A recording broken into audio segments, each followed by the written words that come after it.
go la team, de combien de protéines avons-nous besoin? Alors, Savoir que les protéines sont essentielles, c'est bien. Mais encore, faut-il savoir combien en consommer chaque jour pour rester en forme? pour rester en forme, c'est simple. Aujourd'hui, les protéines, les besoins vont varier forcément selon votre âge, selon votre activité physique, selon vos objectifs. Et des études récentes montrent que finalement, un homme a besoin entre 1,8 à 2,2 grammes de protéines par kilo de poids de corps. On parle du poids sain, du poids, on va dire, cible. Et une femme entre 1,5 à 2 grammes par kilo de poids de corps. Pareil, on parle du poids de forme finalement.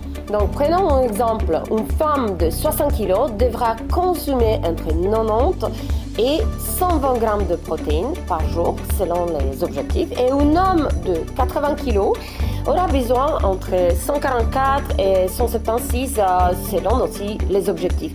Et si on veut construire du muscle, bon, ou éviter en perdre, il faut viser vraiment haut de la fourchette. Yes, mais attention, tout ne se limite pas, ne se joue pas uniquement sur la quantité de protéines. La répartition va aussi être essentielle. Dans votre journée, vous devez apporter de manière régulière un apport en protéines. Donc, on ne peut pas tout assimiler d'un coup. L'idéal, c'est vraiment consommer entre 25 et 30 grammes de protéines par prise, donc répartis sur 3 ou 4 repas pour optimiser la synthèse musculaire. Est-ce que finalement, ce n'est pas juste une question de muscle?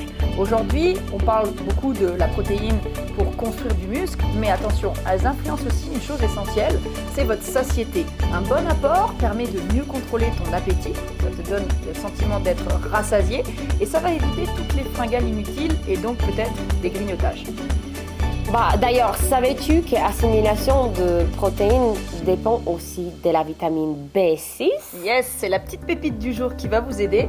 La vitamine B6, elle joue un rôle clé dans leur métabolisme, dans la façon de bien l'utiliser. Et dans quoi on retrouve de la vitamine B6? Notamment dans le tofu, qui est une excellente source. Dans le brocoli, si on parle un petit peu des légumes, on va parler aussi du maquereau ou par exemple du poulet. Juste une carence en vitamine B6 peut limiter l'efficacité des protéines dans votre organisme. Mais alors, quelles sont les meilleures sources de protéines? Animales ou végétales? Et comment bien les équilibrer en fait? Combien on doit les utiliser par repas? On va répondre à tout ça dans la prochaine capsule. Donc on vous attend nombreux sur le prochain, sur la 3e. Let's go! C'est parti! À bientôt!